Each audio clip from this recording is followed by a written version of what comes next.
Gelandang timnas Indonesia Tom Hai ditolak tim Belanda. Kenapa? Timnas Indonesia versus Kuwait digelar 6 September 2025 di Stadion GBT dalam agenda FIFA Matchday. Ada 4 klub Super League yang terjerat skandal memalukan tunggakan gaji pemain. Bos FC Twente bongkar kondisi Messi Legers, dia frustasi. Alex Pastor tidak sabar untuk menunggu. Pemain keturunan harganya 2 kali lipat dari Messi Legers, tenang di Liga Turki.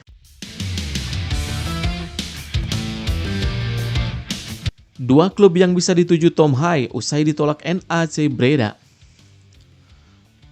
Masa menganggur gelandang timnas Indonesia Tom Hai semakin panjang setelah NAC Breda menolak untuk merekrutnya kembali. NAC Breda masih berstatus kontestan Eredivisie musim 2025-2026 usai terlepas dari jeratan degradasi musim lalu.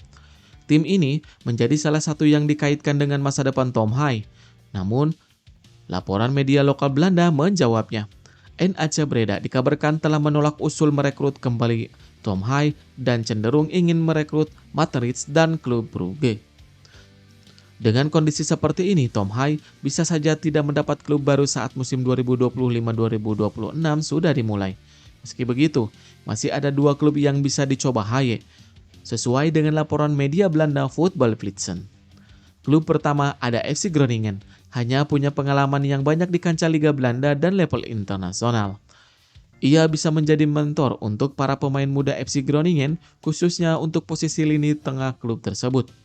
Klub kedua adalah Fortuna Sittard, klub yang sebelumnya telah merekrut bek timnas Indonesia Justin Hubner. Akan tetapi, kemungkinan realistis bagi Hai berkarir bisa saja jatuh di Indonesia negaranya saat ini.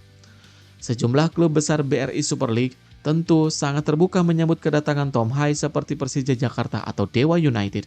Kehadiran Tom Hai tidak hanya akan memperkuat klub secara teknis, tetapi juga menarik minat fans timnas Indonesia.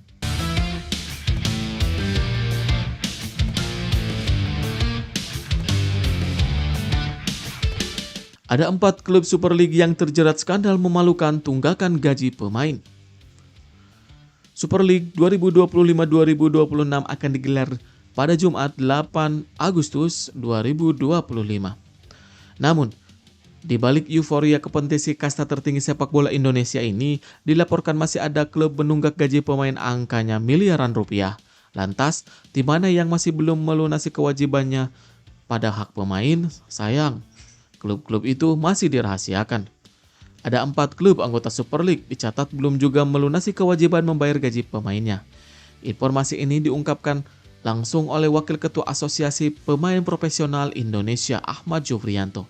Ia mengatakan bahwa total tunggakan dari keempat tim tersebut telah mencapai angka fantastis yakni 4,3 miliar.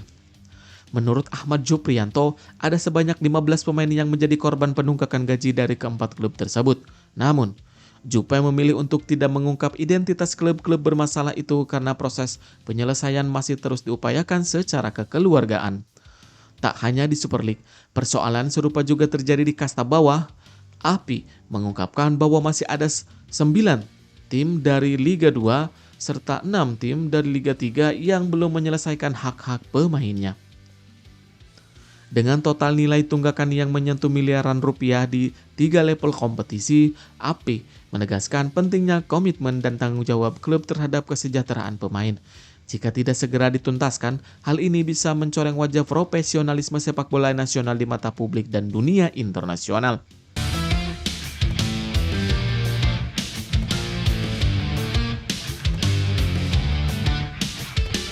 Bos FC Twente bongkar kondisi Messi Legers, dia frustasi.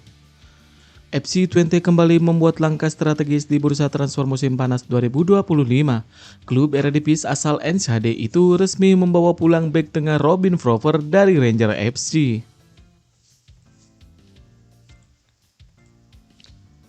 Direktur Teknik FC Twente Jan Struwer menjelaskan bahwa kebutuhan memperkuat lini belakang jadi alasan utama memulangkan Robin Frover.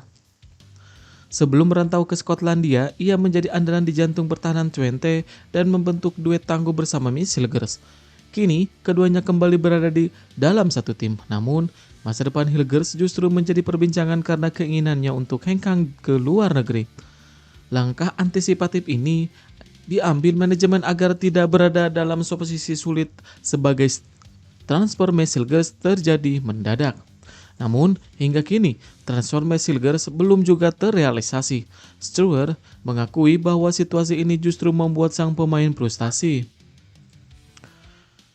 Ex-pelatih Twente, Jan van Ste, mengungkapkan bahwa FC Twente masih membutuhkan winger yang benar-benar bisa memberi dampak signifikan di lapangan. Stewart menanggapi dengan diplomatis. Selain sektor pertahanan, perhatian juga tertuju pada sektor sayap.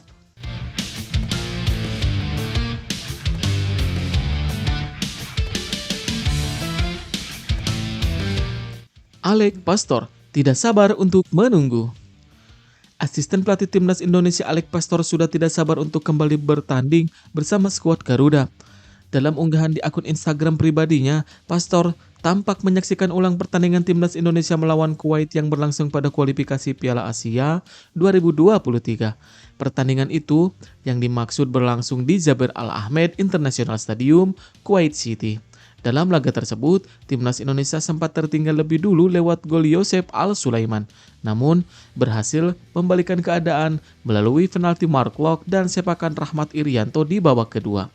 Skor 2-1 menjadi hasil akhir dan membawa 3 poin bagi Indonesia di laga perdana grup A saat itu. Dalam foto unggahannya terlihat buku catatan dari Alex Pastor, dia juga mengaku sudah tidak sabar. Adapun analisis itu menjadi bagian dari persiapan Alex Pastor menjelang pertemuan ulang melawan Kuwait yang dijadwalkan berlangsung pada FIFA Matchday edisi September 2025. Meski PSSI belum mengumumkan secara resmi tanggapan pertandingan, Pastor melalui unggahan penyebut laga ini akan digelar pada 6 September di Stadion Gelora Bung Tomo, Surabaya.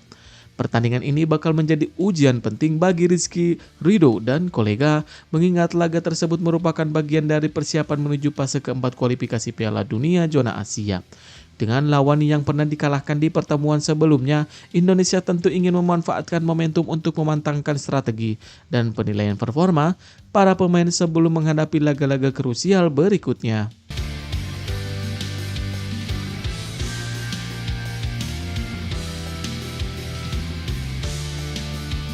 Pemain keturunan harganya 2 kali lipat dari Messilgers tenang di Liga Turki.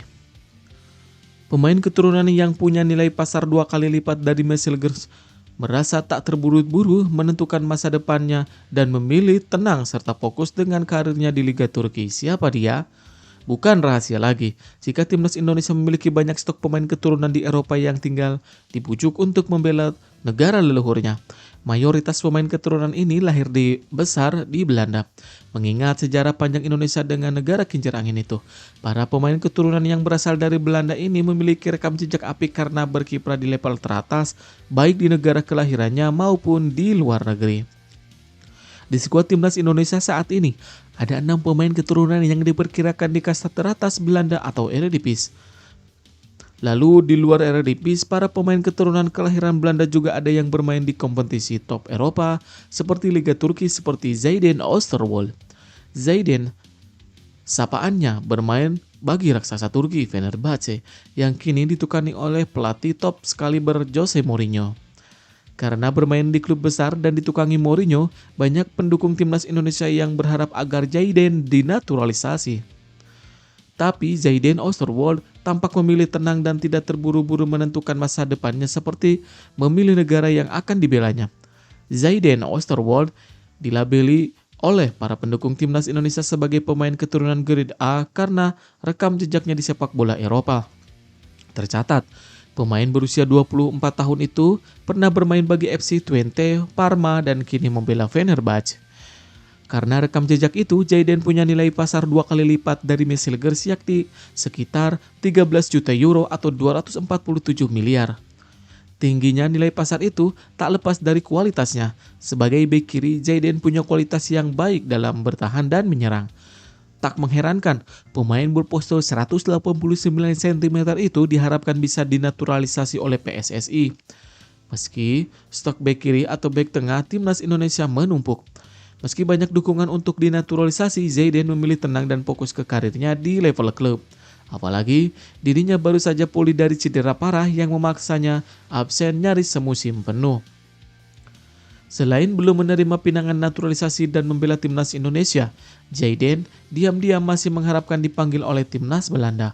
Hal ini diakuinya dalam wawancara beberapa waktu silam bersama media Belanda ESPN Nederland, di mana ia mengaku sudah dihubungi PSSI dan juga timnas Suriname. Tapi Zidane memilih menunda tawaran itu karena dirinya merasa yakin bisa dipanggil timnas Belanda yang kini ditukangi Ronald Koeman. Zidane juga memilih fokus di klub karena baru saja mendapat perpanjangan kontrak berdurasi 3 tahun yang membuatnya akan bertahan di Fenerbahce hingga 2028. Seakan ingin membayar kepercayaan Fenerbahce, Zidane memilih tenang dan fokus terhadap karirnya di level klub ketimbang memikirkan negara yang harus dibelanya di kemudian hari.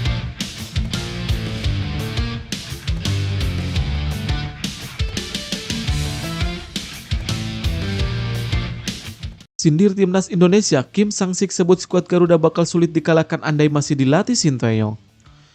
Kim Sang-sik buka suara usai meraih trofi juara Asian Cup U23 2025. Pelatih asal Korea Selatan tersebut memegang timnas Vietnam di dua level sekaligus yaitu senior dan U23. The Golden Star sukses menjuarai Asian Cup 2024 usai mengalahkan Thailand di laga final dan juga Asian Cup U23 2025 mengalahkan Indonesia. Kim Sang-sik menyinggung momen saat menghadapi timnas Indonesia dalam karirnya sebagai pelatih Vietnam termasuk pada final ASEAN. Kepada media Korea Selatan, Kim Sang-sik menyinggung sosok Sinteyong yang sempat melatih timnas Indonesia selama 5 tahun. Usai dipecat pada Januari 2025, posisinya di timnas Indonesia senior digantikan oleh Patrick Kluivert. Sementara di level U23, PSSI menunjuk Gerald van den Berg. Kim menyebut bahwa andai timnas U23 Indonesia masih diasuh oleh Sinteyong, Vietnam bakal lebih sulit mengalahkan Garuda Muda. Kim Sang-sik juga menyinggung situasi Sinteyong yang sekarang kembali melatih setelah keluar dari timnas Indonesia. Ex-pemain timnas Korea Selatan tersebut mendoakan agar Sinteyong sukses sebagai pelatih Ulsan Hyundai. Ya, Kim Sang-sik langsung bergerak cepat usai membawa Vietnam menjadi juara ASEAN. Selama tahun 2025, Kim Sang-sik memiliki tugas berat bersama timnas Vietnam senior di kualifikasi Piala Asia 2027.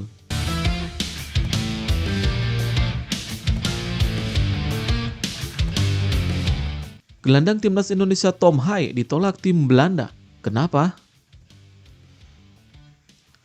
Tom Hai dipastikan tidak akan bergabung ke NAC Breda. Haye masih mencari klub pasca meninggalkan Almere City setelah mereka terdegradasi ke kasta kedua. Rumor yang beredar masih belum jelas kemana sang pemain akan berlabuh. Menariknya, tim Super League dikabarkan sudah melakukan pendekatan kepada Haye. Kualitasnya sebenarnya masih bisa bersaing di Eropa meski tidak bermain di kasta tertinggi lagi.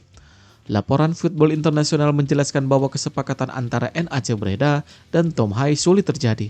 NAC dikabarkan mencari pemain yang lebih murah dan masih berpotensi memberikan kontribusi di dalam tim. Selain itu, Haye dikabarkan sudah didekati tim lain dan beberapa peluang akan segera diumumkan. Dia sebenarnya sudah siap kembali ke klubnya dan pembicaraan sempat terjadi. Petinggi NAC tidak setuju terkait kedatangan Haye ke dalam tim. Status tanpa klub tidak membuat tergiur untuk mendatangkan pemain berusia 30 tahun tersebut. Pelatih Karl Hovens masih mencari opsi terbaik untuk mereka pada musim depan. Sementara itu, Tom Haye menjadi pemain diaspora timnas Indonesia terakhir yang belum memiliki klub. Sebelumnya, Justin Hubner sukses merapat ke Fortuna Sittard setelah meninggalkan Wolverhampton Wanderers. Ketidakpastian masa depan Hubner di Wolves membuat dia memilih berkarir di Belanda. Jika Haye ingin tetap di Belanda, maka dia harus bergerak cepat karena liga akan dimulai kurang dari sepekan.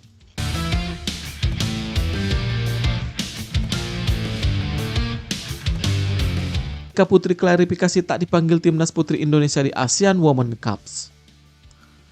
Bek timnas putri Indonesia Safira Ika menjelaskan alasan dirinya tidak dipanggil untuk ajang ASEAN Women Championship. Publik bertanya-tanya mengapa kapten timnas putri Indonesia Safira Ika tidak tampil dalam ajang ASEAN Women Championship. Dalam unggahan pribadinya, Safira menjelaskan alasan mengapa ia tidak dipanggil timnas putri Indonesia untuk ajang tersebut. Padahal, Ika masih menjadi kapten saat timnas putri Indonesia tampil di kualifikasi Piala Asia Wanita 2026 Juni lalu. Pemain 22 tahun itu menjelaskan bahwa dirinya diberi rotasi oleh tim kepelatihan timnas Indonesia untuk beristirahat.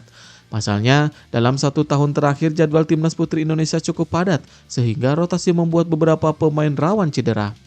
Safira sendiri menghabiskan waktu istirahatnya dari timnas putri Indonesia dengan berlibur. Selain Safira, beberapa pemain juga mendapat rotasi, yakni Zahra Musdalifah, Claudia Soneman, Sepa Imut, Iris Derau, dan Felicia Diziu. Sementara itu, timnas putri Indonesia membuka perjuangan di ASEAN Women Championship dengan kekalahan telak 7-0. Perbedaan kelas langsung terasa sejak peluit panjang dibunyikan. Garuda Pertiwi sudah kebobolan 5 gol di babak pertama, ditambah 2 di babak kedua.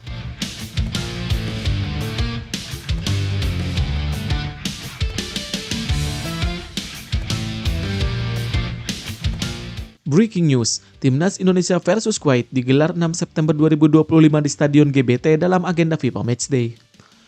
Asisten pelatih Timnas Indonesia Alec Pastor membocorkan kapan laga Garuda versus Kuwait digelar. Alec Pastor membagikan unggahan Instastory mengenai persiapan pertandingan Timnas Indonesia versus Kuwait yang digelar September. Asisten pelatih asal Belanda itu mengaku tidak sabar menatap laga uji coba sebelum Timnas Indonesia tampil di putaran keempat. Meski begitu, dalam unggahan tersebut Alec Pastor tidak sengaja membocorkan laga Timnas Indonesia versus Kuwait akan digelar pada 6 September. Hal ini tertera dalam laptop Alec Pastor, juga pertandingan digelar di Surabaya. Sebelumnya, Ketua Umum PSSI Erick Thohir sudah menjelaskan bila Timnas Indonesia akan melakoni laga uji coba lawan Kuwait dan Libanon di Surabaya pada September mendatang. Namun, belum diketahui pasti tanggal dan jam kick-off laga tersebut. Dengan kabar ini, maka Timnas Indonesia dipastikan akan memaksimalkan jendela FIFA Matchday pada September. Menurut kalender FIFA, pertandingan dari 1 sampai 9 September akan masuk jendela FIFA Matchday. 2 laga uji coba akan jadi persiapan Timnas Indonesia menatap putaran keempat kualifikasi Piala Dunia. Timnas Indonesia tidak melakoni pemusatan latihan sebagaimana tim-tim lain. PSSI beralasan bahwa kedua lawan uji coba cukup mirip karakteristiknya dengan calon lawan-lawan di putaran keempat. Sementara itu, agenda yang juga berdekatan secara tempat dan waktu adalah kualifikasi Piala Asia U23 yang akan dimainkan Timnas U23 Indonesia. Ajang tersebut akan digelar di Stadion Gelora Delta Sidoarjo pada 3-9 September. Timnas U23 Indonesia akan bermain melawan Laos pada 3 September, Makau pada 6 September, dan Korea Selatan pada 9 September. Dia frustasi. FC20 kembali membuat langkah strategis di bursa transfer musim panas 2025. Klub Eredivisie asal NSHD itu resmi membawa pulang bek tengah Robin Frover dari Ranger FC. Direktur Teknik FC20 Jan Struwer menjelaskan bahwa kebutuhan memperkuat lini belakang jadi alasan utama memulangkan Robin Frover.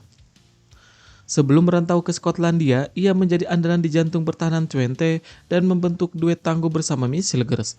Kini, keduanya kembali berada di dalam satu tim. Namun, masa depan Hilgers justru menjadi perbincangan karena keinginannya untuk hengkang ke luar negeri. Langkah antisipatif ini diambil manajemen agar tidak berada dalam posisi sulit sebagai transfer Miss Hilgers terjadi mendadak. Namun, hingga kini, transfer Miss Hilgers belum juga terrealisasi. Struwer mengakui bahwa situasi ini justru membuat sang pemain frustasi. Ex-pelatih Twente Jan van Ste mengungkapkan bahwa FC Twente masih membutuhkan winger yang benar-benar bisa memberi dampak signifikan di lapangan. Struwer menanggapi dengan diplomatis. Selain sektor pertahanan, perhatian juga tertuju pada sektor sayap.